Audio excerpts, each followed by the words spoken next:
Good morning. I'm going to walk you through a couple of basics of just adding the things in Google Classroom and navigating your way around. By now, you've entered your class link, added your Google Classroom. If you need assistance with that, I also have a video for that. And click on my Google Classroom here. You're going to see I have a large number of classes because I'm connected to so many Google Classrooms, but I'm just going to go with the 8th grade social studies for today. Here's the basic platform, what I would encourage you to start with every time, especially start with your students.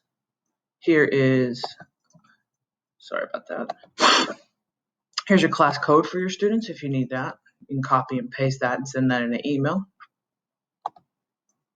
What your stream looks like. This is where your students will see if there's any upcoming work or anything like that due. You can come up here to classwork. We'll get to that in a second. You see the people who are involved in the class, and you can see some grades that have happened. Okay, so I'm going to go to classwork because that's a function you'll be using the most. Click on the create button, and you have a variety of options. Assignment, a quiz assignment, a question, a material. Oh, sorry about that. Or to reuse a post or a topic. Material would just be if you're just putting out like a PowerPoint or Google Slides or something like that and not wanting the student to access it. The question could be like a question of the day, like a bell ring or a do now.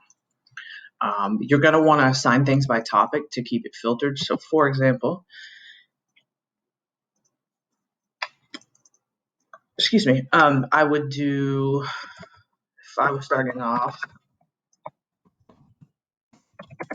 in 8th grade social studies, that would be my first topic. And let's say I want to create an assignment for that topic. So I click on assignment here. And I'm going to name that notebook 1. And I'm going to say, please see notebook for instructions. I can also come over here and assign my due date. I am assigning this of a time of next week because we will be rolling out lessons. I will click on February the 3rd. The time will be optional, or I'll make it due at 11:59 p.m.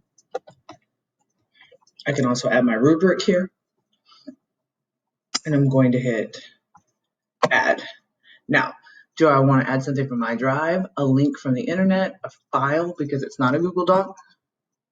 And click happy. Or do I want to add a video from YouTube? In this case, I'm going to add something from my Google Drive because this is what's most commonly used. I'm going to add the 13 Colonies notebook for my students. I click on it.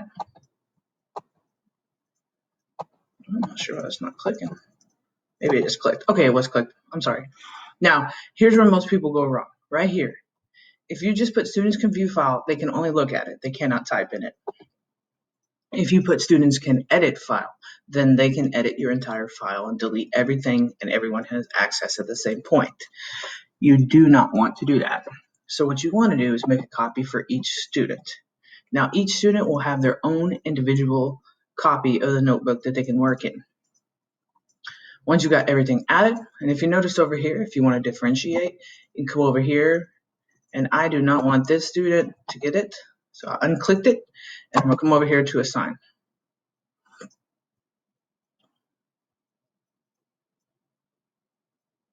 Once it's assigned, I can go back to my stream, and you can see that here it is. So if I was to look at this student, I could look in here and see what work they've done. I can also add a comment on the part. They will then see that and they can add back to me and we can have a conversation virtually about that. I'm the only one that can make changes to the actual color scheme of the document. However, the student will be typing in there. I can type in there too and ask questions or formatively assess the student for further information. Once it's done, the student can turn it in and then I can assign a grade. However, I could assign a grade without it being turned in. You have access to all of it. That's the basic of adding an assignment. If I go back here to create and I do a question,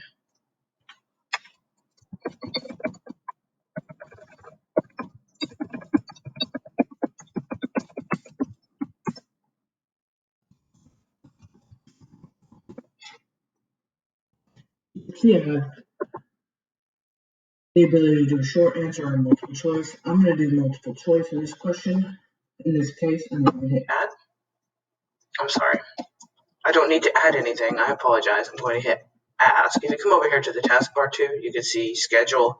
I can save it for later, or I can ask it today. I'm going to go ahead and ask it today. When we go back to the stream, you can see now it has the question icon, and the student knows that that's a question they need to answer, and on their end, they will answer. I can click here,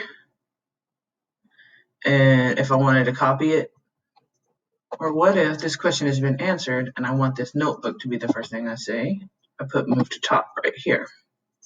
Okay. Now, mind you, students can comment on these things, okay? So what you want to do is I'm going to get back out of that and go a little bit slower. If you don't want that, then you click the settings button up here.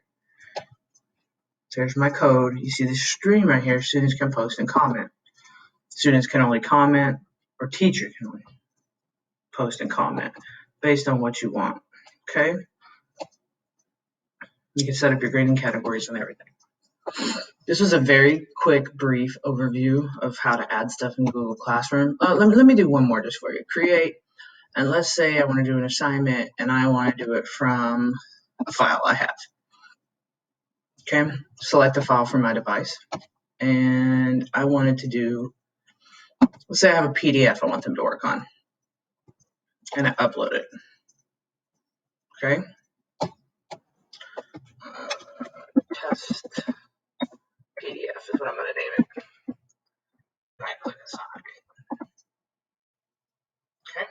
I just want you to see what this looks like. So the stream, the student sees it, they come here, they open their own. Well, what's the problem here? This is a PDF. It's not compatible with Google, so they cannot type in it. Unless you transfer it over to a Google Doc, students can't type from a PDF. And it is very complicated sometimes to transfer over from a PDF to a Google Doc and have it format the same.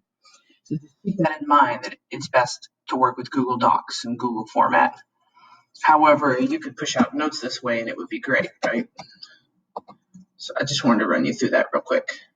Okay, that's going to be it for now because I don't want to overload you. If you have any questions, please reach out to me. Lee Roach at fortworthisd.com, lea.roach at fortworthisd.com. Thanks so much.